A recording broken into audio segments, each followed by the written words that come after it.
You wake to the chill of stone beneath your bare feet. The torchlight flickers, casting tall, wavering shadows that dance across ancient walls where faded tapestries sag under centuries of dust and damp. The air tastes of mildew and old wool. Every breath is a struggle between the weight of dread and the will to remain upright. Your heart, no longer a child's, but not yet a woman's, beats like a war drum in your chest. Each thud reverberates through the silence, deafening in its stillness, broken only by the wind that howls through narrow arrow slits. At just 12, your frame is slender as a reed. The door creaks open. He steps in twice your age, breath sour with wine from the feast below. His shadow stretches long across the stone floor, merging with yours. His gaze is unreadable, hidden beneath the weight of dynastic pressure and the cold entitlement of a man raised to rule.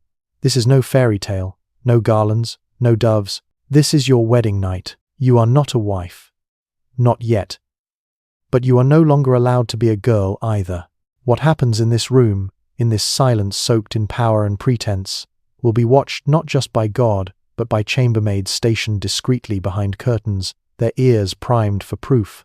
For in this world, your body is evidence. A treaty sealed not with signatures but with skin, sealed with blood, if necessary, and certified by whisper. Tonight, your innocence is a toll paid for peace. Your breath becomes the breath of a kingdom. This is not a singular tragedy. This is a pattern woven across centuries, from castle to castle, duchy to duchy. Hidden beneath royal titles are bruised children, bound not by love, but by parchment and pressure. Behind every crown is a night like this, silent, terrified, and unforgettable. Before we plunge into these forgotten stories of suffering and steel, if you find yourself drawn to the unspoken truths of history, the ones never told in textbooks but carved into the lives of those who had no choice, consider subscribing, liking, or commenting where you're listening from. It's a strange comfort, isn't it, that we sit here across oceans and centuries linked by our curiosity, trying to understand the cost of power. In the dim light of a flickering tallow candle, its flame stuttering against the draught slipping through ancient mortar, we meet our first child bride. Her name is Matilda. She stands still, hands trembling on the edge of a wooden chest carved with imperial eagles, symbols of a world she's been thrown into. She is no stranger to formality. She was born around the year 1102. Her father was Henry I, King of England, a sovereign whose ambitions stretched from the storm-racked coasts of Normandy to the misty hills of Wales. He was a man not softened by fatherhood. To him, Matilda was not a daughter, but a diplomatic tool, a vessel to stabilize a fracturing Europe. By the age of 7, that fate had already begun to unfold. In 1109, an envoy from the Holy Roman Empire arrived at the English court. They came not for war nor peace. The 10th of April, 1110. The betrothal was sealed in Utrecht, and then, without fanfare, the little girl was sent across the sea.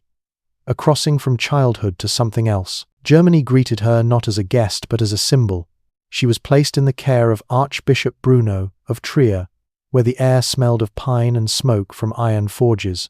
She learned the coarse rhythms of the German tongue, the dances of power, the labyrinth of court etiquette. She memorized Latin prayers. But beneath it all, beneath the lessons and rituals and whispers, something darker took root. A silent dread that grew with every passing year. Not of war, not of exile, but of a night she knew would come. A night not unlike this one. Matilda did not grow up with lullabies. Her cradle rocked to the murmurs of statecraft, her footsteps guided not by the time she could read, she was already a promise inked on parchment, her fate sealed not with her consent but with her bloodline. Her father, Henry I, may have kissed her forehead, but he kissed her goodbye long before her departure. He had what he needed. A daughter who would one day cement his influence on the continent. When the Holy Roman envoys arrived in 1109, Matilda was just 7. They came in velvet robes, bearing gifts and veiled intentions. Behind their smiles were maps and power plays, calculations of alliances that stretched from the Baltic to the British Isles. To them, she wasn't a girl, she was a guarantee. And so, in 1110, on the 10th of April, a ceremony in Utrecht marked her betrothal to Emperor Henry V. It was a political spectacle dressed as a promise. While courtiers toasted and clergy blessed, the child bride was prepared for export. Her small frame wrapped in silks too heavy for her shoulders, Matilda was sent across the sea to a world of iron and stone. Germany was no England. The forests here breathed darker, deeper. The cathedrals towered like judgment. The streets echoed not with laughter, but with the clang of blacksmiths forging weapons for never-ending conflicts. Placed under the guardianship of Archbishop Bruno of Trier, Matilda entered a new crucible. Her education became militarized refinement. She was taught languages: German, Latin, French, each one a layer of armor. She learned diplomacy at an age when other girls learned to braid hair. Court etiquette was drilled into her like scripture. Even her prayers were watched, but no amount of education could prepare her for the unspoken curriculum. Submission. She learned how to move without attracting notice, how to bow without breaking, how to stand still even when fear coiled behind her ribs like smoke. By 9 or 10, Matilda could recite liturgies with perfect intonation. She could curtsy with the precise depth expected of a future empress. She could converse with dukes and abbots, decipher the soft threats behind polite courtly smiles. But in her private moments, standing before the unblinking saints of the chapel, she whispered silent prayers not for glory, but for time, because she knew what lay ahead. The empire was waiting. The emperor was waiting. And unlike the books she studied or the saints she revered, he was made of flesh and expectation. He was 28, a man shaped by war, crowned by ambition, and hardened by power. To him, Matilda was not a bride. She was a conduit, a bloodline to be merged, an asset to be sealed by bed and oath. Even in her silences, Matilda understood. She may not have fully grasped the mechanics of what was coming, but she knew its purpose. Yet, there was steel beneath her silence. Unlike many child brides of her time, Matilda was not content to be erased. Every ritual she performed, every lesson she endured, was a kind of defiance. If they would turn her into a... But first, she had to survive the ritual that would mark the true beginning of her political life. The wedding loomed: cathedral ceilings, blood-red gowns, golden veils. The weight of expectation, the courage to walk down an aisle not of petals but of obligations, the courage to become the empress of an empire that would never let her forget she was once a pawn. The morning of the 7th of January, 1114, dawned with icy breath over the city of Mainz. Snow clung stubbornly to the edges of rooftops and cathedral towers, muffling the footfalls of nobles and servants alike. But inside the great cathedral, warmth bloomed from hundreds of beeswax candles, casting golden light on vaults that stretched skyward like the ambitions of the empire. Matilda stood at the threshold, just 12 years old, cloaked in a gown of crimson velvet. It was embroidered with gold thread that shimmered with each trembling step she took. The fabric chafed her skin, its richness more punishment than comfort. Her veil floated like mist around her face, a fragile curtain between her and the eyes of the empire: nobles, bishops, emissaries, all watching, not for beauty, not for sentiment, but for confirmation. They had come not to witness a marriage, but to ensure the alignment of two great powers, England and the Holy Roman Empire. The ceremony was theatre, the girl a prop. The Cathedral of Mainz, centuries old, had seen emperors crowned, treaties sealed, crusades preached. But today it bore silent witness to something more intimate and more disturbing. A child, poised beneath its towering arches, about to be wed to a man 16 years her senior. The Latin vows were solemn, ancient, and rigid. Matilda repeated them, perhaps phonetically, perhaps understanding just enough to sense the finality behind the phrases. What did obey mean to a girl who had never known choice? What did honor mean in a world where her body was all? The Emperor Henry V stood beside her, tall, grim, his face marked by the scars of campaigns and the weight of expectation. He gripped her hand not as a gesture of tenderness, but of possession. To him, this was not union, it was acquisition. As the priest declared them husband and wife, the cathedral bells erupted, echoing down the Rhine valley. Outside, feasts were prepared: roasted boar turning on spits, goblets filled with spiced wine, minstrels tuning their lyres. But the empire was not finished with her. That night, in the imperial palace, beneath tapestries that depicted battles and divine victories, a quieter, more violent conquest was expected. The bedding chamber had been prepared with clinical precision. Linens stripped and replaced, curtains drawn, witnesses summoned, though unseen. Custom dictated that a marriage must be consummated both for legal recognition and for political leverage. A union unfulfilled was a treaty unratified. Matilda stood at the edge of the bed, her pulse fluttering like a snared bird. Her breath shallow in the cold air, gooseflesh rising on her arms beneath the thin chemise. The emperor entered, the scent of mead heavy on his breath, the weight of empire on his shoulders. And she 12, unformed, unready. History does not record her cries. There are no chronicles of her fear, no scrolls preserving her protest, if she dared voice one. The scribes recorded the date, the guests, the feast, but not the pain. That was hers alone. Yet through this silence, the truth is deafening. She was a child, and he was not. She was alone, and he was a sovereign. She was a vessel, and he held the pen that would inscribe their union into the annals of empire. The act itself was as much about performance as politics. Sheets might be inspected. Rumors may have circulated if the ritual had not been fulfilled. For in this world, legitimacy was everything, and a woman's body was the crucible in which dynasties were forged or broken. What did Matilda feel as the curtains closed? Was it fear, pain, shame, or something more terrible still, resignation?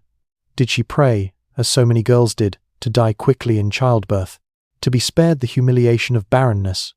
Or did she already begin to forge the iron within her, a resilience that would one day make her more than a victim? For the empire, the consummation sealed a geopolitical pact. For Matilda, it marked the death of childhood. It would not be the last sacrifice demanded of her.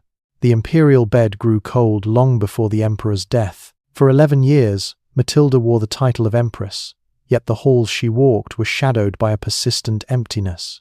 Her marriage to Henry V had bound her to the heart of the Holy Roman Empire, but it had not borne. Was it her fault? Whispers said so. Perhaps it was her youth, too fragile for motherhood in those early years. Perhaps the emperor, often away at war, his body worn and his health failing, was to blame. But the empire never pointed fingers at its rulers. The blame settled like dust on the empress's shoulders. On May 23, 1125, Henry V died in Utrecht. His death left a power vacuum in the empire and a widow in Matilda.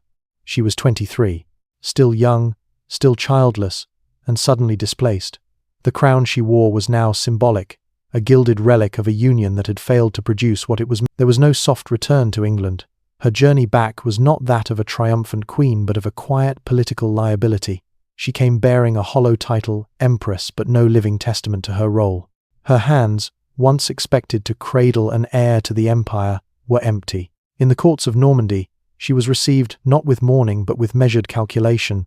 Her father, King Henry I, had lost his only legitimate son in a shipwreck 4 years earlier, the infamous White Ship disaster of 1120, which claimed the life of William Adelin and plunged England into succession crisis.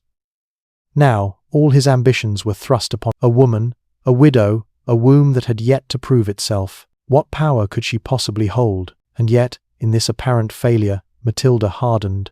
She had crossed kingdoms, survived courts, endured a marriage that treated her body as an annex of empire.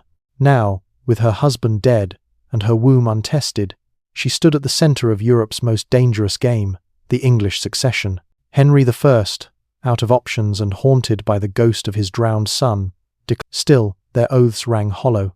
They saw in her not a queen, but a placeholder, a stopgap until a man could be found to marry her and rule through her. Her title was more threat than truth, a bold assertion in a world that did not yet recognize female sovereignty, and Matilda knew it. The court was filled with double-edged compliments. She was called empress still, but always with a tinge of irony, as though the grandeur of the word only highlighted how little she now controlled. Her childlessness was dissected behind fans and goblets. Her future was no longer hers to shape. It would be arranged, once again, by men who measured worth in sons. In those quiet nights, back in Norman keeps where the wind hissed through cracks in the stone, Matilda lay beneath layers of velvet, surrounded by attendants who never truly saw her. Did she dream of Germany? Of the cathedral in Mainz where she was crowned? Of the night she bled not for herself, but for 2 realms?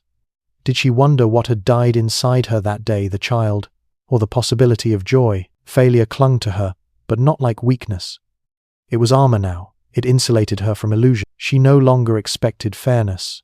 She expected war, and war would come. Far from the grey skies of England and the iron towers of the empire, another girl stood at the edge of history, her hair kissed by sun and sea wind, her destiny gilded not in stone cathedrals but in vineyards and troubadour songs. Eleanor, born around 1122 the opulent court of Poitiers, she was unlike any girl Europe had seen in a generation. Heiress to the Duchy of Aquitaine, one of the richest and most coveted lands on the continent, Eleanor's world was vibrant with poetry, music, and philosophy. Her court pulsed with color and sound fountains in shaded courtyards. She was no sheltered maiden. Her father, William X, raised her with pride, not reluctance. She was taught to read, to ride, to govern. Her inheritance was not a whisper but a roar, and when William died suddenly in 1137, Eleanor, just 15, inherited the duchy outright. Overnight, she became the most desirable bride in Europe, but where others saw beauty or grace, kings saw leverage. Before Eleanor could even mourn, her fate was being sealed behind closed doors. King Louis VI of France, known as the Fat, on his deathbed, moved quickly to prevent rival claimants from snatching Aquitaine. He arranged for his son, the shy, and the wedding was hurried, solemnized on the 25th of July, 1137, in the Cathedral of Saint-André in Bordeaux. Summer's heat pressed against the stone walls, beeswax candles melting slowly as nobles packed the pews. Armor clinked softly in the stillness, the smell of rushes and lavender mingling with incense. Eleanor stood regal in a kirtle of sapphire silk. Louis, 17 and pale, looked more monk than monarch. Raised in cloisters, destined originally for the church, he had been pulled from a life of prayer to claim a crown. Now, he stood beside Eleanor, trembling slightly as he placed the ring on her finger. The ceremony was not just a union, it was an annexation. Through Eleanor, the French crown now held dominion over lands from the Loire to the Pyrenees. But what that night, the feast overflowed roasted peacocks, figs soaked in wine, almond pastries sculpted into castles. Minstrels sang of honor and chivalry, but Eleanor's mind wandered to the chamber awaiting her. It was a room dressed in expectation. The bed, large and canopied, was not just for rest but for scrutiny. The bedding ceremony would be performed a ritual as old as feudal law. Priests would bless the sheets, nobles would drink to fertility, and the young couple would be left to prove the legitimacy of their union. Eleanor's heart pounded beneath her chemise, the fine linen clinging to her skin in the sweltering air. She had heard whispers, she knew what was expected, but Louis, gentle, awkward, devout, seemed unsure of what came next. His hands fumbled, his eyes averted. His devotion to God, shaped by years of ascetic instruction, clashed painfully with the bodily duty of a king. Chronicles hint at his reluctance, his inability, perhaps, to see physical intimacy as anything but sin. Eleanor, vibrant and unafraid, had to navigate that tension. No son came. For years, only daughters were born, first Marie, in 1145, then Alex, in 1150. The court began to murmur. Was Eleanor cursed? Was Louis too pure for passion? The silence between them thickened, but Eleanor was no silent bride. She was too sharp, too sovereign.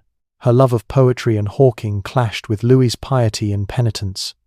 Her laughter at court was a spark in the dry tinder of Parisian austerity, and beneath it all, the pressure grew, to produce a son, to please a king, to remain a queen in a world where failure, especially that first night in Bordeaux, as the Garonne River glowed with moonlight, Eleanor stepped into a bed, not of silk but of peril.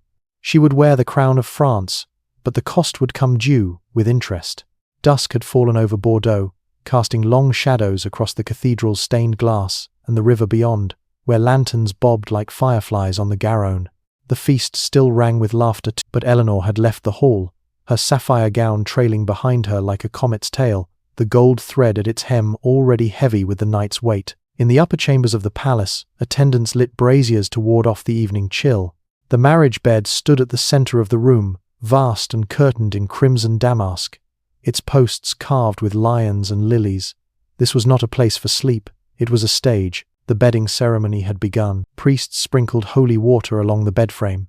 Courtiers offered toasts with goblets of hippocras, a spiced wine meant to stir the blood. The air smelled of cinnamon, clove, and expectation. Every movement, every whisper, was watched if not by eyes, then by tradition. It was said that a marriage unconsummated by morning was no marriage at all. A queen without an heir was a queen on borrowed time. Eleanor stood still as they undressed her. The fine linen shift clung to her damp skin. He looked like a penitent, not a king. His upbringing in a monastery clung to him like a second skin. His court had prepared him for rule, but not for touch. As the door closed and the last servant bowed away, silence settled like fog. Eleanor moved first, not out of desire, but out of necessity. She had learned already that a queen could not afford to wait. Her lands, her titles, her very identity now depended on what would happen in the next hour. Her body would be scrutinized not for pleasure, but for proof. Louis flinched at her touch. His breath was shallow. His hands, pale and smooth from prayer rather than war, trembled as they reached for her. The act that followed was not romantic, not even truly consummate in its full sense. It was hesitant, fractured, unfinished. Some chronicles suggest it was not fulfilled at all that night. Others speak in vague euphemisms. Phrases like, "a union begun," or "a bond initiated under God's eye." But the truth, veiled by time and discretion, was this. The night did not make them husband and wife in heart, only in name, and that was not enough. For a woman like Eleanor, who had grown up surrounded by song and sensuality, the experience was jarring. Her court had taught her that love could be a void that would follow her for years. In the days that followed, courtiers whispered politely of the wedding night's success. Official records made no mention of doubt, but Eleanor felt it in Louis's distant gaze, his stilted conversations, his reluctance to even sit beside her in council. The marriage had begun in shadows, and yet Eleanor did not shrink. She travelled with Louis on royal progress, her presence regal, commanding. She spoke boldly in court, raised eyebrows with her ease among men. She became both admired and feared, too independent, too intelligent. Still, the pressure remained. Every month without a pregnancy was a tightening noose. Every feast without an announcement of an heir was a reminder of failure. Eleanor, it was her womb they watched, not his shadowed eyes, not his trembling hands. The weight of succession pressed against her with every passing season. Yet the foundation laid that first night, fragile, fractured, could not bear the burden. Not yet. But Eleanor would not crumble. She was not the girl who flinched. She was the Duchess of Aquitaine. And though her crown now glinted with French gold, her spirit still burned with the fire of Poitiers. As the years passed, the union of Eleanor and Louis grew heavier, not deeper. The court may have whispered praises, but beneath them, it wasn't just the absence of sons. It was the growing chasm between two people who shared a throne but not a life. By the early 1142nd, Eleanor was no longer a young bride but a seasoned queen, bold, articulate. Louis, meanwhile, was becoming more devout, more withdrawn. His spiritual advisors gained influence over him, reinforcing his belief that suffering purified the soul. It was an ethos Eleanor did not share. She believed in life in its music, its color, its complexity. Louis sought salvation in silence. Their mismatch reached a boiling point with the Second Crusade. In 1147, the call to reclaim the Holy Land swept across Europe. Louis, devout to the marrow, saw it as a divine summons.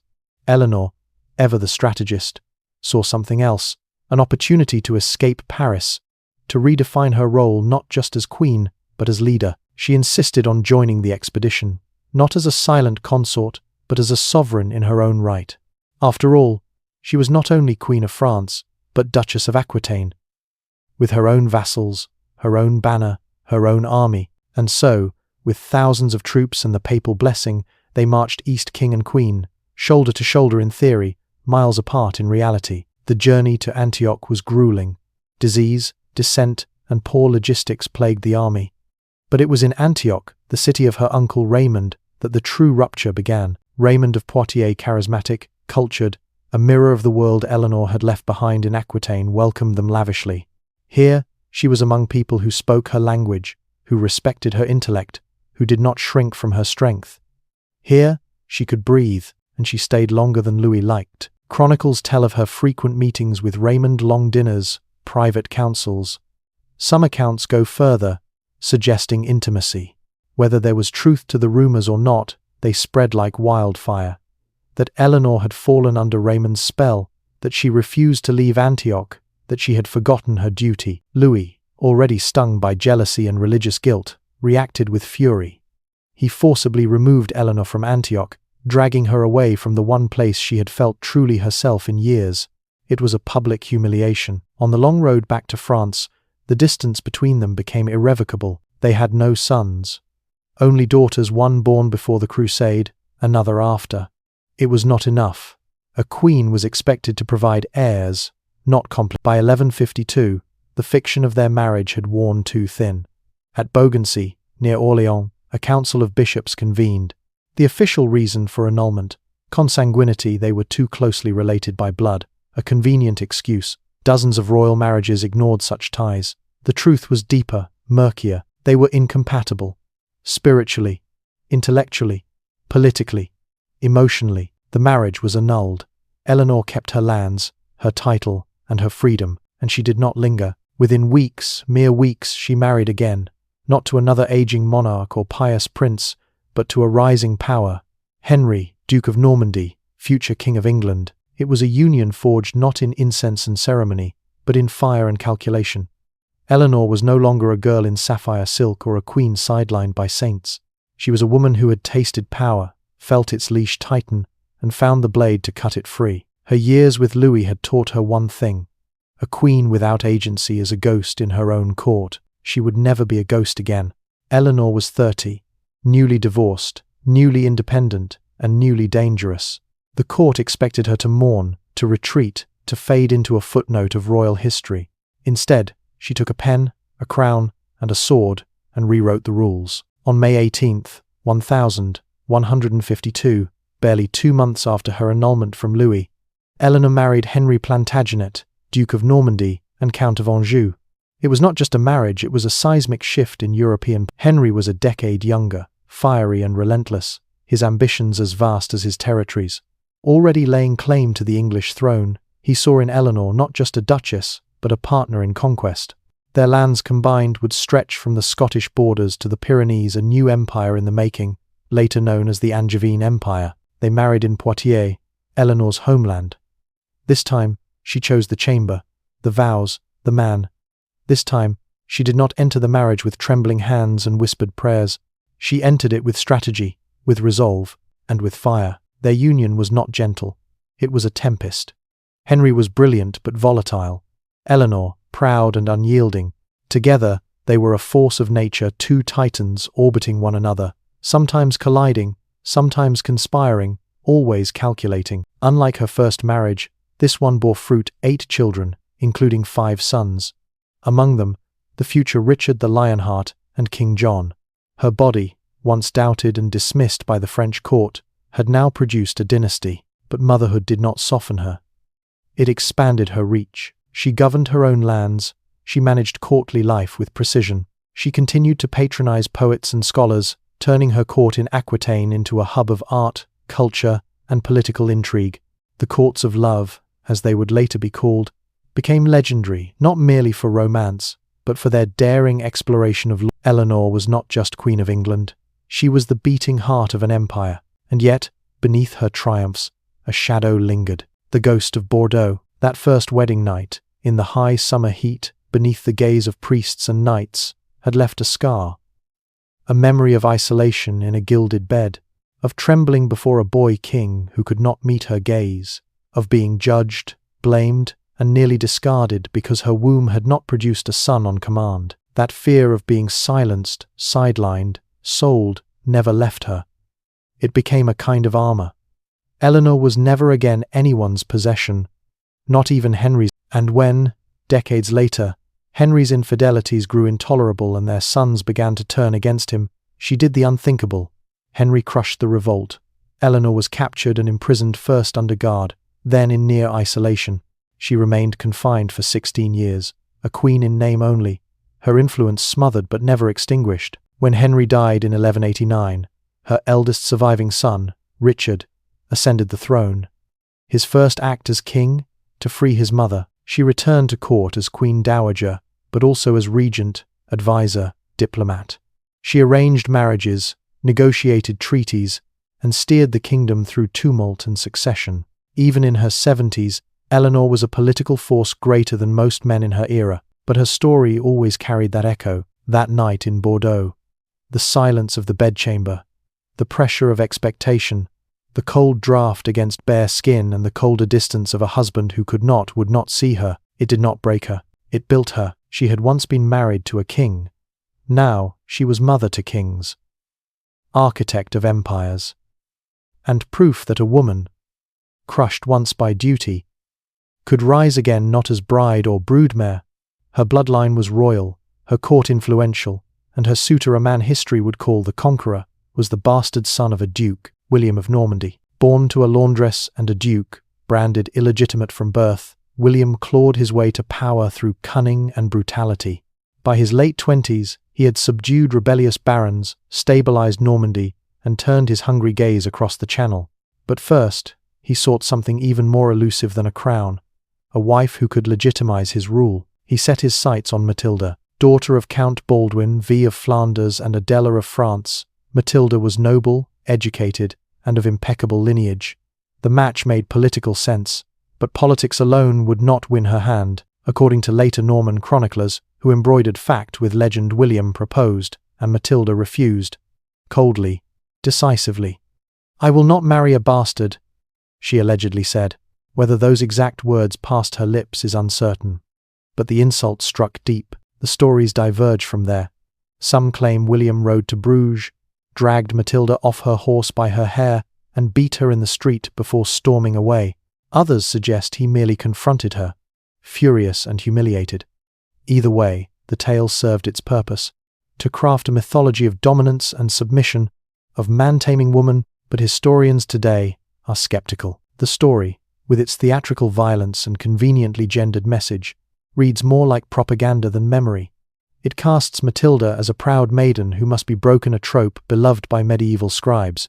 More likely, negotiations stalled due to political concerns, not passion or pride, and there were reasons to hesitate. Matilda and William were cousins, distant enough by today's standards, but close enough to violate the Church's strict rules on consanguinity.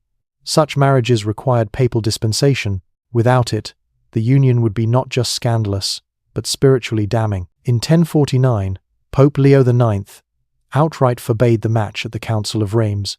It was not a mere slap on the wrist. It was a barrier erected by Rome itself. A warning. A line drawn in canon law, yet love or ambition persisted. In defiance of papal decree, Matilda agreed to marry William. The wedding likely occurred in 1051, discreetly, perhaps at Eu in Normandy. No grand cathedral, no papal blessing. Just two people, both powerful, both audacious, willing to gamble salvation for sovereignty. It was not a union forged in romance, but in rebellion. And with that first act of resistance, Matilda stepped into a life that would forever tether her to one of history's most seismic events. The wedding night followed in secrecy, under the looming threat of excommunication. Outside, Normandy's forests whispered of war. Inside, beneath tapestries depicting saints and swords, Matilda lay beside a man whose hands bore the calluses of battle. A man raised in Was she afraid? Perhaps. But fear did not rule her. She had chosen this. Chosen the risk, the defiance, the weight of scandal. Chosen a man whose bloodline was tainted but whose future was inevitable. And even in the intimate darkness of that first night, there were stakes larger than love. Would their children be legitimate? Would the Pope's wrath doom their souls? Would their line, forged in disobedience, ever be allowed to rule? In time, Matilda gave birth to 9, possibly 10 children. Among them, William Rufus and Henry kings-to-be. Her fertility silenced the murmurs. Her loyalty steadied the court. Her intelligence earned her governance over Normandy in William's frequent absences. But in those early days, nothing was secure. The Pope's refusal to recognize their marriage lingered like smoke. It would take nearly a decade until 1059 for them to receive absolution from Pope Nicholas II. In the meantime, Matilda and William built penance into stone. 2 abbeys in Caen, one for men, one for women. The Church, satisfied by bricks and bribes, relented, and their union, once condemned, was sanctified at last. Yet the tension of that first defiance never truly left Matilda. She had bound herself to a conqueror, not just in title but in temperament. And though she shared his victories, she also bore his shadows. She had defied the Pope, but the price for that defiance would echo through her reign and her family. The abbeys rose like penance from the Norman soil stone sanctuaries offered to heaven in exchange for the sins of love and ambition. 1. the Abbey of Men, founded by William. The other, the Abbey of Women, founded by Matilda. Twin monument. By 1059, the church relented. The Pope granted a dispensation, and Matilda's marriage was retroactively blessed. Their children, those born in the hazy space between condemnation and absolution, were now unquestionably legitimate. The future they had wagered everything on could finally be claimed, and Matilda began to rule not as consort, not as ornament, but as sovereign in her own right. While William rode to war, Matilda governed Normandy. She presided over councils, administered justice, and affixed her seal to charters. Her rule was not merely symbolic. When barons rose in revolt, it was Matilda who managed the estates, soothed political rifts, and yet, her life was a tapestry woven with contradictions. She was queen, but often alone. She bore children for the dynasty, but her heart beat for peace. She ruled, but always in the shadow of her husband's ambition, a man who would become conqueror, and in doing so, reshape not only England, but the arc of her own life. By the early 1062, their family was the cornerstone of a rising power. Sons trained in warfare and diplomacy. Still, Vierlinge, would the church rescind its blessing? Would a challenge to her son's rights rise from Rome or rival courts? Would whispers of consanguinity return in times of crisis, threatening to unravel everything? And what of William? He had never forgotten his origins. Every victory was a rebuke to the nobles who once spat the word bastard at his back. In 1066, when Edward the Confessor died childless and the English throne wavered, William staked his claim, and Matilda watched her husband prepare for conquest. She did not ride at his side, he forbade it, but she outfitted his fleet, blessed his banners, and oversaw Normandy in his absence. When he crossed the Channel and fought at Hastings, when Harold fell with an arrow in his eye, when William was crowned King of England in Westminster Abbey, it was Matilda who held his realm behind him like a steady hand. In 1068, she followed at last. On May 11, she was crowned Queen of England in a lavish ceremony at Westminster. Her crown was forged not just of gold, but of years of defiance, governance, and childbirth. The people cheered, but her gaze, she knew what the title meant. It was not affection, it was expectation. In England, she was less visible than in Normandy. William's rule became brutal, harsh justice, scorched villages, heavy taxation. Matilda remained a tempering presence, writing letters to secure clemency, interceding for wronged nobles, even managing reconciliation between William and their estranged eldest son, Robert. But the crown weighed heavier with each passing year. Her children, those born of that once forbidden union, began to chafe against one another. Robert, bold and reckless, clashed with his father. William Rufus, cunning and cold, hungered for power. Henry, the youngest, watched and waited. In 1079, a bitter quarrel between William and Robert turned violent. Matilda sided with her son not because she favoured him, but because she feared the cost of a father's wrath. She tried to mediate, to soothe the wounded pride of men who saw only threats in each other. She failed, and perhaps, in those moments, the memory of her own wedding night returned not in pain, but in prophecy. She had known then, as she lay beside a man marked by power and insecurity, that her children would inherit both. Her final years were quieter. Illness crept in slowly. She spent more time at the abbeys she had founded, walking among the cloisters, speaking with the nuns. Perhaps she confessed sins both spoken and unspoken. The choices she had made, the burdens she had carried, the fear she had swallowed for decades. On the 2nd of November, 1083, Matilda died in Caen. William was shattered. He reportedly refused food, tore at his beard, and could not bring himself to attend her burial. For all his conquest and cruelty, it was her absence that unmanned him. In the end, Matilda of Flanders was more than a queen. She was a strategist, a builder, a governor, a mother. She was a woman who had once dared say no, and then spent a lifetime shaping the world that tried to silence her. Her wedding night had begun in fear, but her life became a legacy. The Seine glistened beneath a pale winter sun, its surface broken only by the slow churn of merchant barges and royal galleys. Paris, in the early years of the 14th century, was a city gilded with wealth and whispering with politics. And inside the limestone walls of the Louvre Palace, a girl was being prepared for a journey that would shape not only her life but the fate of two nations. Her name was Isabella of France, daughter of King Philip IV, known as Philip the Fair, and Queen Joan of Navarre. She was the product of two kingdoms and the heir to centuries of Capetian refinement. Her childhood was steeped in luxury gardens heavy with lilacs in spring, galleries echoing with the notes of minstrels, silk-strewn chambers lined with Flemish tapestries. But her destiny lay across the sea. In 1307, negotiations began in earnest. England and France were uneasy neighbours, ever in conflict over Gascony, that last stubborn jewel clutched by the English crown on French soil. To soothe the tension, a marriage was proposed. Isabella, just 12, would wed Edward, Prince of Wales, soon to be Edward II of England. For her father, it was an elegant solution. For Isabella, it was a sentence inked in Latin. In January of 1308, she crossed the Channel. The sea was violent with winter storms, and the journey from Boulogne to Dover was not merely a passage but a transformation from princess to pawn. When she disembarked, the wedding took place on the 25th of January in Boulogne's cathedral, a symbolic middle ground between two crowns. The air inside was thick with incense and unspoken expectations. Isabella stood resplendent in a gown of silver tissue, her veil a shimmer of gauze pinned with pearls. At 13, she was already striking blonde, poised, perceptive beyond her years. Edward, 10 years her senior, was tall and handsome, with the long Plantagenet jaw and deep-set eyes. The first signs of fracture came not in whispers, but in spectacle. At the wedding banquet, it was not Isabella who sat at Edward's right hand. It was Piers Gaveston, a Gascon knight, exiled once for his influence, now returned by Edward's insistence.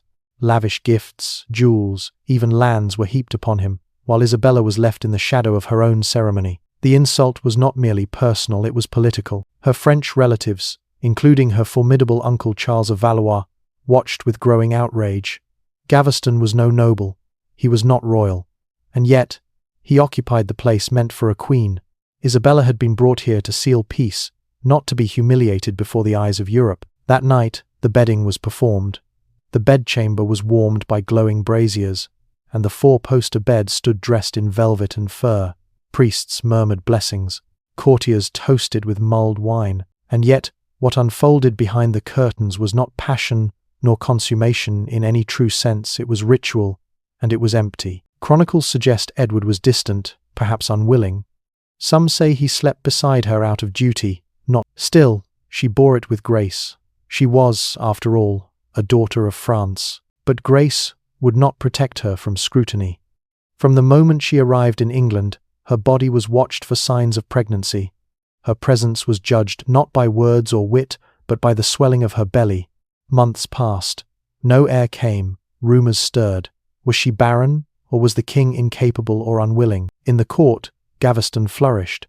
Isabella, sidelined, began to understand the game she had been forced into. She was not a queen. She was a distraction, a diplomatic cloak for a king who loved another. But she was also. She began to study, to listen, to build allies. She would wait. And she would remember, because one day, the girl in the silver gown would not just be Queen of England, she would be its reckoning. Isabella's crown glittered, but her bed remained cold. In the early years of her marriage to Edward II, the Queen lived not beside her husband but in his periphery, present at ceremonies, draped in royal silks, but absent from the warm core of his affections. It was not a typical courtly distance. It was a chasm. Edward's devotion to Piers Gaveston was no courtly rumour. It was visible in every gesture, every indulgence. Gaveston dressed in finery that rivaled the king's own. He rode beside Edward at public processions, dined with him in intimate halls, and received privileges normally reserved for a consort. When Edward established Gaveston as Earl of Cornwall, one of the highest titles in the land, it was not just favouritism, it was provocation. Isabella was humiliated. The English court bristled with unease. Nobles muttered behind goblets. Bishops shifted in their seats. This was not how queens were treated, not even foreign ones. Her position, already fragile due to her youth and French birth, grew increasingly precarious. Whispers reached back to Paris, where her father, Philip IV, fumed. Still, Isabella endured. In 1312, 4 years into the marriage, she bore a son, Edward, the future Edward III. It should have secured her status. A male heir was the golden currency of queenship. But instead of easing her isolation, it deepened it. Edward acknowledged the child, even celebrated it. But Gaveston remained ever at his side, until the nobles had enough. That same year, a coalition of lords, led by Thomas of Lancaster and Guy of Warwick, captured Gaveston and executed him without trial, without mercy. Edward was devastated. He retreated from court life, his grief rendering him even more remote. For a brief moment, Isabella stepped into the vacuum. She played the grieving consort to perfection, quiet, respectful, present. She used the time to build connections with disaffected barons, to strengthen her household, to prepare for the long game. But Edward, once recovered, filled the void left by Gaveston with new favourites, the Despensers. Hugh Despenser the younger, shrewd and ruthless, wormed his way into Edward's trust. If Gaveston had been a companion, Despenser was a tyrant in velvet. He accumulated lands at the expense of the nobility, exiled enemies, and dictated royal policy. And once again, Isabella was pushed aside. But this time, she was no longer a child. She was a queen with experience, a mother with heirs, and a daughter of the most feared monarch in Christendom. She had learned how power moved not in declarations, but in silence. Not with swords, but with secrets. In 1322, Edward launched a campaign against rebellious barons, many of whom Isabella had quietly supported. The Despensers orchestrated purges. Executions followed. Friends of the Queen were exiled. Her lands in England were seized. Her household was reduced. She was watched, cornered, contained, but not broken. In 1325, Edward, needing someone to negotiate with France over Gascony, sent Isabella herself to her homeland. It was a calculated insult, sending a woman to deal with matters of war and land. He expected her to play the obedient daughter, then return like a chastised wife. She never came back. In Paris, Isabella reawakened. She was no longer under Despenser's eye. She was no longer confined by Edward's neglect. And in the court of her brother, now King Charles IV, she found her voice and an ally, Roger Mortimer, an exiled English lord and rebel. Mortimer was charismatic, intelligent, and burning with vengeance against the Despensers. With him, Isabella formed not just a partnership, but a rebellion. Together, they plotted an invasion. The woman once ignored on her wedding night would return not as a bride, but as a storm. Autumn of 1326, the ships cut through the channel like knives. On board, Isabella stood at the prow, not a queen cloaked in velvet, but a general in exile. The sea wind tangled her hair, and beneath her breastplate, her pulse beat not with fear but with purpose. This was not the girl who had once been sidelined at her own wedding. This was a mother, a strategist, and a fury cloaked in steel. She had been humiliated, betrayed, and erased, and now she had returned to rewrite the ending. By her side stood Roger Mortimer, the exiled baron turned warlord, her lover and ally. Their bond was forged not in courtly flirtation but in shared fury. Together they had built an army in the Netherlands, funded by Isabella's dowry and Mortimer's alliances. At her back sailed mercenaries, discontented English exiles, and the one weapon she knew would turn the tide. Her 15-year-old son, Edward of Windsor, the future king. When they landed at Orwell in Suffolk, the invasion was swift and almost bloodless. England was ready. Years of Edward II's misrule, of Despenser tyranny, had bled the realm dry. Towns opened their gates, nobles raised banners, even bishops offered blessings. Isabella marched toward London with gathering thunder at her heels. Edward and the Despensers fled west, but there was nowhere left to run. Within weeks, the Despensers were captured. Hugh the Younger was hanged, drawn, and quartered, his mutilated body a public spectacle, a warning written in flesh. The older Despenser, Hugh's father, suffered a similarly grisly fate, and Edward, once king, once her husband, was taken in the marshes of Wales, betrayed by his own men. Isabella had won, but victory in medieval England was never clean. With Mortimer at her side and her son crowned Edward III in early 1327, Isabella took up the reins of power not as queen, but as regent. She ruled in her son's name, issuing orders from Westminster, overseeing reforms, and collecting the remnants of a broken kingdom. But shadows grew. Mortimer's influence over her and over England soon mirrored the same corruption they had fought to destroy. Titles, lands, and authority flowed into his hands. Discontent stirred, and her son, growing into manhood, began to see the same pattern she once had.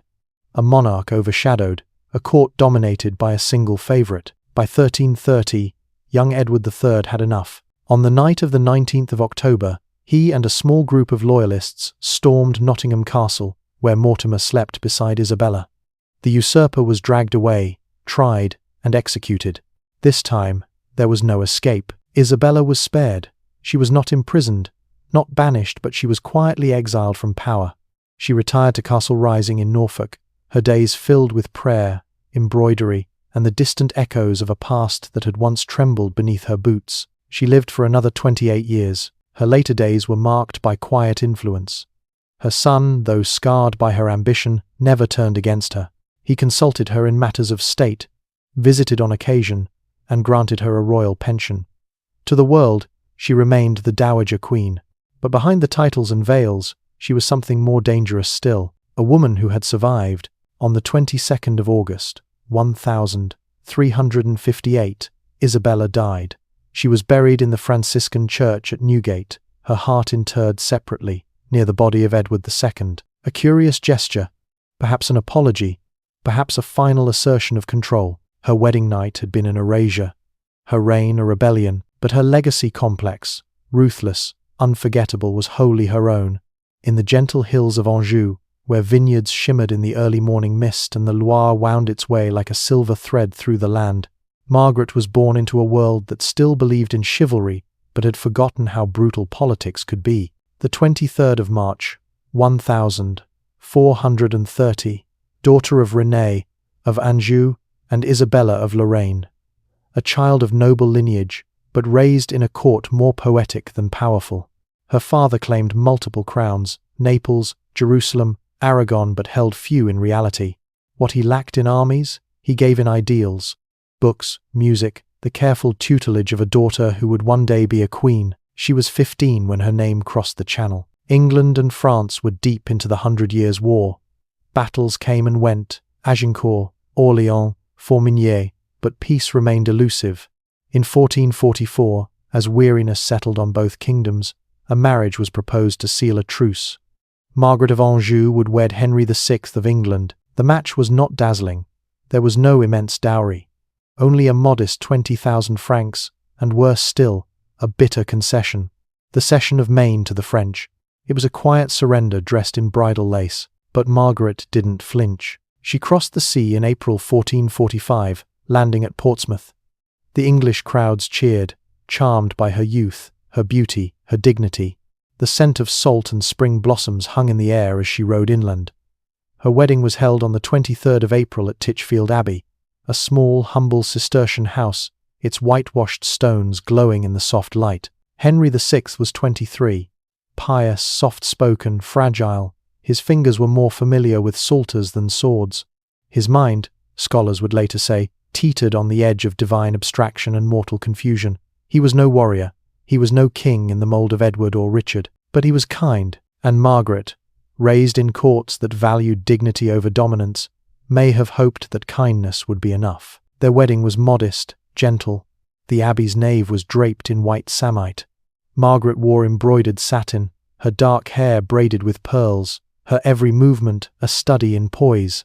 She knelt at the altar with grace, exchanged vows in careful Latin, and followed her new husband into a marriage that was more treaty than union. The feast afterward was rich but tense. Dishes shaped like lions and eagles made from sugar and marzipan, minstrels playing soft airs. But around the edges of the room, the nobility whispered. Suffolk, who had brokered the match, had enemies. The cession of Maine had already stirred outrage, and the Queen, foreign, untested, French, was a convenient target. That night, the abbey's guest chambers were silent save for the rustle of linen, the creak of floorboards, the muted chant of monks outside. Henry approached his bride not with hunger, but hesitation. His touch was tentative. His words, if he spoke them at all, were cloaked in scripture.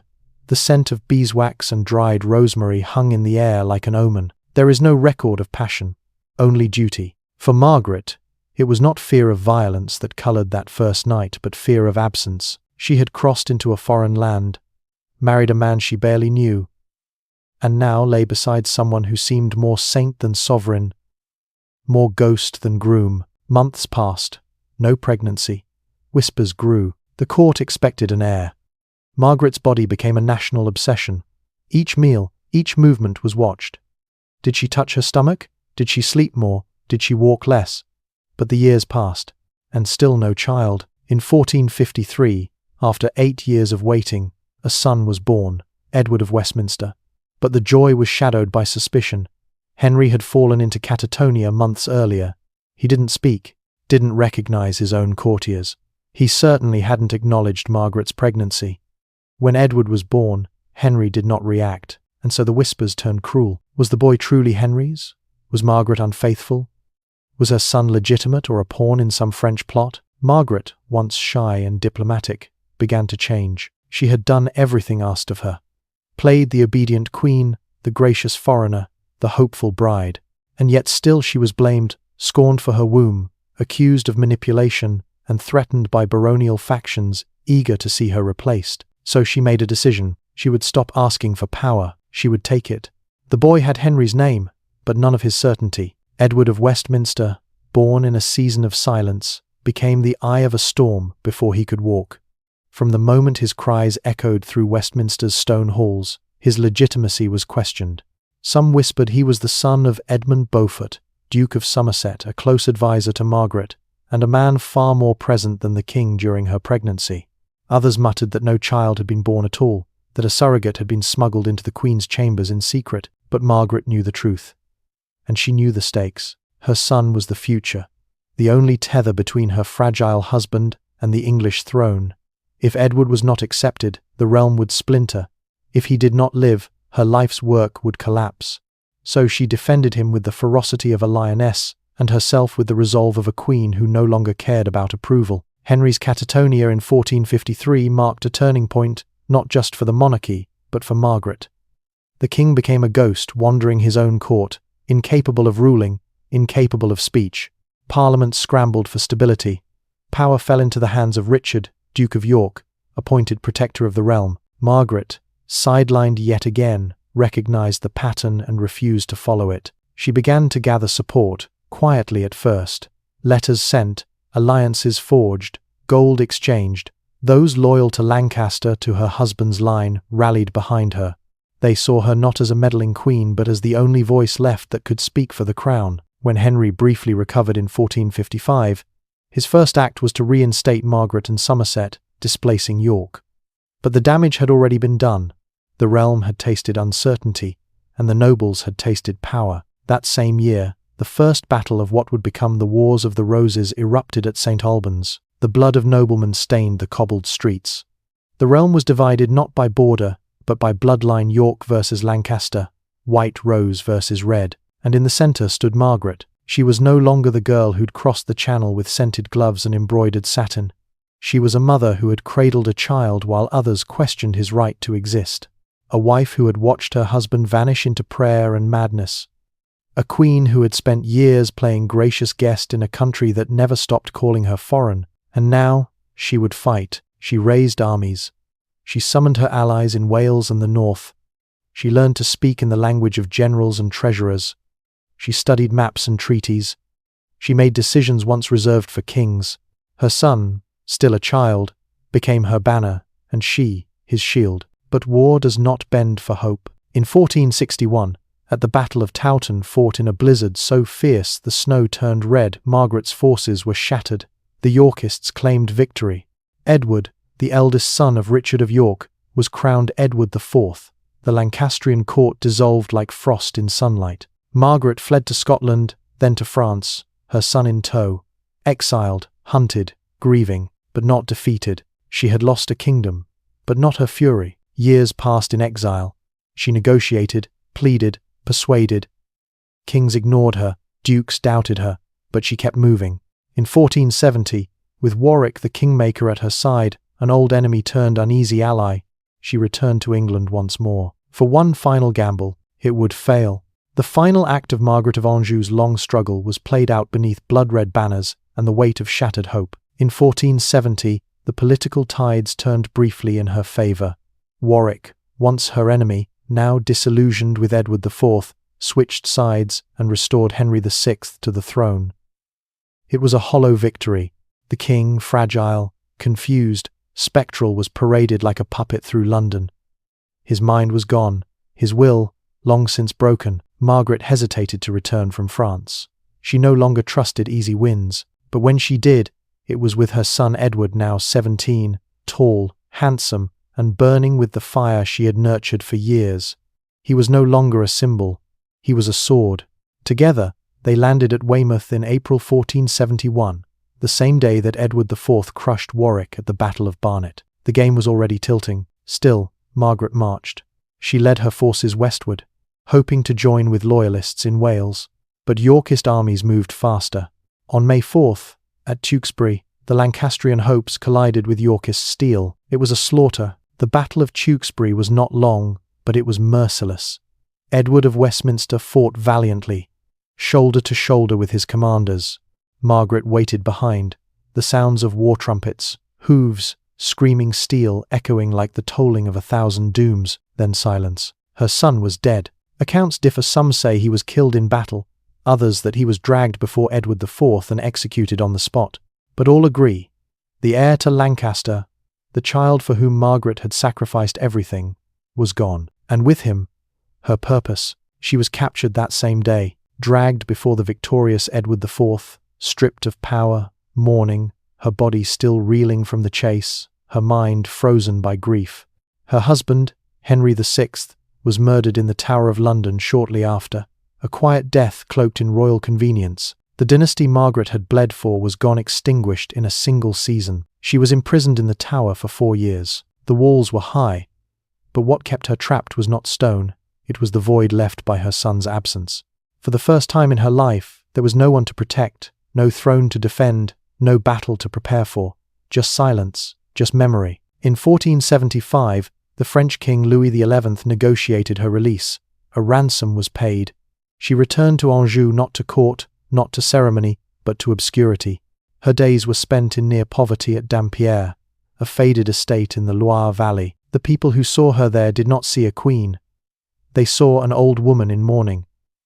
But behind the wrinkles, behind the black veil, was a survivor of a war that had swallowed kingdoms and sons. On August 25, 1482, Margaret died. No fanfare, no procession, no crown, and yet her shadow still lingers. She had walked into a marriage carrying a nation's hope, and out of it carrying the weight of a nation's grief. Her wedding night had been quiet, dutiful, perhaps even kind, but it was not love that would define her, it was resistance. She was born in a fortress of fog and prophecy. May 30th, 1443 at Bletsoe Castle in Bedfordshire, Margaret Beaufort entered a world teetering on the brink of dynastic collapse. She was no ordinary noble child. Through her father, John Beaufort, she traced her bloodline directly to John of Gaunt, son of Edward III. The blood in her veins was both legitimized and suspect royal, yet always one question away from treason. From the moment of her birth, Margaret was a prize. By the time she could read the Psalms, her future had already been sold. In 1455, as England burned in the early fires of the Wars of the Roses, Margaret was married. She was 12. The man chosen for her, Edmund Tudor, 24, battle-hardened and half-brother to the reigning king, Henry VI. The match was not born of affection, it was strategy, a Lancaster move on the chessboard of war. The ceremony was likely held at her manor in Lamphy, Pembrokeshire. Modest, quick, quiet. The threat of Yorkist uprisings loomed too close for celebration. The room was lit by rushlights, the air sharp with the scent of peat smoke and dried rosemary. Her gown would have been simple, her voice steady, her prayers fervent. That night, there was no delay, no gentle pause. Edmund Tudor did what every man of his rank was expected to do, secure the line. Margaret's body was not ready. The pain was unimaginable. Her frame, barely past childhood, strained beneath the weight of a man's legacy. Her cries, if she made any, did not echo beyond the chamber. The consummation of this marriage was a political requirement, not a personal awakening. She became pregnant almost immediately. In early 1456, Edmund was imprisoned by Yorkist forces in Carmarthen Castle. That November, he died of plague. Margaret, 13 years old and 7 months pregnant, was now a widow and a vessel of dynastic salvation. She gave birth on the 28th of January, 1457, at Pembroke Castle. It was one of the most dangerous labours in recorded royal history. The child was Henry Tudor. The pain nearly killed her. It left her permanently damaged. She would never conceive again. And yet, from that trauma, a future was born. Margaret wrapped herself in widowhood like armor. She remarried first to Henry Stafford, then to Thomas Stanley, but always on her own terms. These were unions of protection, not passion. She wore their names, but served her own cause. Her son became her purpose. While other noblewomen embroidered or danced, Margaret plotted. She mastered correspondence, forged alliances in secrecy, whispered to bishops, bartered with rebels. When the Yorkist King Richard III rose, she watched, waited, calculated, and when the time came, she moved. In 1485, her son Henry sailed from France, landed at Milford Haven, and marched to Bosworth. There, Richard fell, and Henry Tudor claimed the crown as Henry VII. Margaret Beaufort, daughter of a sidelined line, child bride, battered mother, became My Lady the King's mother. Not queen, something greater. She did not wear a crown, but she held the strings of court. She founded colleges Christ's and St. John's at Cambridge. She reformed church patronage. She crafted the Tudor image with relentless precision. Her seal was as feared as any sword. She was the architect behind the dynasty that would rule for a century. But she never forgot that first night. In her final days, cloistered in quiet prayer and rigorous discipline, Margaret confessed many sins. Perhaps among them was silence at her own violation, at the systems she later mastered. She died on the 29th of June, 1509, just 2 months after her son. She had seen her grandson, Henry VIII, crowned. She had secured a legacy not through beauty or heirs, but through survival. The girl who once bled in a dark chamber in Pembrokeshire had remade England, not by love, by will. Margaret Beaufort did not fade into history. She burned her name into it with ink, faith, and iron. In the decades after Bosworth, while others saw peace, Margaret saw responsibility. The throne her son sat upon was won by blood, not through noble consensus or ancient law. She knew better than anyone how quickly crowns could slip, how easily allegiance could shift. So she built not only legacy but legitimacy. She became the silent architect of the Tudor age. As Henry VII ruled, Margaret worked in the shadows not as an interfering matriarch, but as a force of stability. Her official title, My Lady the King's Mother, was unprecedented. It gave her authority over the royal household and financial control rivaling that of a queen. But she was careful, always just outside the frame, always just behind the curtain. Her influence ran deep. She arranged marriages, she selected tutors. She supervised the upbringing of her grandchildren, including the future Henry VIII. She managed lands, advised bishops, corrected clerics, and helped establish a legal framework that would protect the new dynasty. She also shaped the soul of the Tudor court. It was Margaret who championed education. She endowed the Lady Margaret professorships at both Oxford and Cambridge, founded Christ's College and laid the groundwork for St. John's. In an age where most noblewomen were remembered for their beauty or their scandals, Margaret was remembered for libraries, liturgy, and law. And yet, none of this power erased the memory of that first, agonizing night. It followed her not as trauma, but as fuel. Her piety became legendary. She fasted rigorously, attended Mass daily, and wore clothes that blurred the line between noble widow and religious sister. Some saw this as sanctity. Others saw strategy.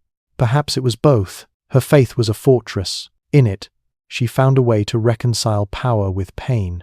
In it, she built a world where a woman once voiceless, once violated, could rise higher than any queen. She chose her final moments with the same deliberation she had chosen her alliances. After Henry VII's death in April 1509, she orchestrated every detail of her grandson's coronation. She stood, proud and still, at the dawn of what would become the most iconic reign in English history. Then, with her work complete, she retreated. She died 2 months later, on the 29th of June. She was buried beside her husband, Edmund Tudor, in Westminster Abbey. But her tomb, designed by the great Renaissance sculptor Pietro Torrigiano, tells a different story. There she lies in effigy, hands clasped in prayer, eyes closed in peace, but with a Latin inscription that speaks not of grief or submission, a mother most devoted to her child, a ruler of lands, a patron of the arts, a servant of God. She had been married at 12, given birth at 13. And then for 5 decades she ruled, without ever wearing a crown. It is easy to forget her in the blaze of Tudor pageantry. in the shadow of Henry VIII's triumphs and tyrannies, of Elizabeth's golden age. But without Margaret, there would have been no Tudors. She was not just the mother of a king, she was the mother of a dynasty. These women wore crowns, but their bodies bore the weight of nations. History remembers their names: Matilda, Eleanor, Isabella, Margaret, not for their laughter or their loves, but for their roles in the machinery of empire. Their lives were timelines. Their wombs were battlegrounds. Their wedding nights, ceremonies of dread and duty. To be a queen was not to rule. Not at first. It was to surrender. Surrender to politics, to strangers, to the expectations etched into their skin before they even bled. In these tales, we see patterns. The bridal veil becomes a shroud. The bed, a throne of splinters. The vows, chains disguised as blessings. At 12, 13, 15 they were married to men twice their age, in foreign lands, among strangers who viewed them not as daughters or wives, but as contracts. A queen's duty began in the bedchamber. Her success was counted not in wisdom or courage, but in heartbeats beneath her ribs, in how swiftly she could carry a son to term. And failure? That was exile, annulment, whispers of barrenness, even death. The chronicles rarely mention their terror. Their pain was not the kind worth preserving. What we inherit are the clean lines of treaties, the names of heirs, the dates of coronations. But behind every one of those lines is a girl, breathing shallowly in the dark, her hands clenched in linen sheets, praying to a God who may or may not be listening. Some of them shattered beneath the pressure. Some vanished into obscurity, their voices lost to wind and dust. But others: Matilda, who challenged a kingdom; Eleanor, who shaped 2 empires; Isabella, who returned not as a queen but as a conqueror; Margaret of Anjou, who became a general; Margaret Beaufort, who built a dynasty from blood, found in that crucible something terrifying and holy: resilience. They were never supposed to lead. But when the men around them faltered, collapsed into madness, corruption, war, they stepped forward. Not because they were invited, but because silence was worse. Because they had been underestimated for too long. They turned the tools of their oppression, marriage, motherhood, piety into weapons. They learned to wield affection like armor, to turn tears into strategy, to outlive their enemies, their lovers, even their children. And yet, no amount of power erased the memory of their first nights. Those long, cold hours where the political became personal, where history forced itself upon flesh, where fear was the uninvited guest. Their legacy is not just in bloodlines or battles, it is in endurance, in how they survived what was meant to silence them. The chambers were silent, but they were never empty. In those vast, stone-walled rooms where kings and queens once lay, the air still remembers. The tallow candles have long since melted, the silks turned to dust, but the echo remains. Not of war cries or coronations, but of breath caught in fear, of trembling hands, of hearts learning to beat defiantly in the dark. This is the part history tries to smooth over, the part not carved into monuments or sung in ballads, the private agony behind public glory, the child brides hidden behind gilded doors, the rituals performed not for love, but for lineage, the way a single night could define a lifetime. Yet the most haunting thing is not their pain, it is their refusal to disappear. They were supposed to be remembered only as mothers, wives, conduits of blood, but they clawed their way into history as something more. They wrote letters when they were not allowed to read. They ruled courts when they were not meant to speak. They outlasted husbands, buried sons, endured betrayals, and in doing so, became architects of nations. In Eleanor's laughter echoing through Poitiers, in Isabella's steel gaze as she sailed to reclaim a crown, in Matilda's silence as she signed decrees in her husband's stead, in Margaret Beaufort's quiet steps through cloisters, already planning a dynasty from the ashes of her girlhood. In all of them, we see not just submission, but strategy. Not just survival, but transformation. Their power was not in thrones. It was in the spaces between expectations, in the pause between a vow and a scream, in the stillness before a rebellion, in the breath drawn not to plead, but to command. And today, as we sit oceans and centuries away, their stories reach us not as relics, but as warnings and as inspiration. They remind us that history is not just built by warriors and kings. Sometimes, it is shaped in the quiet defiance of a girl in a darkened chamber, breathing through fear and refusing to be forgotten, completed.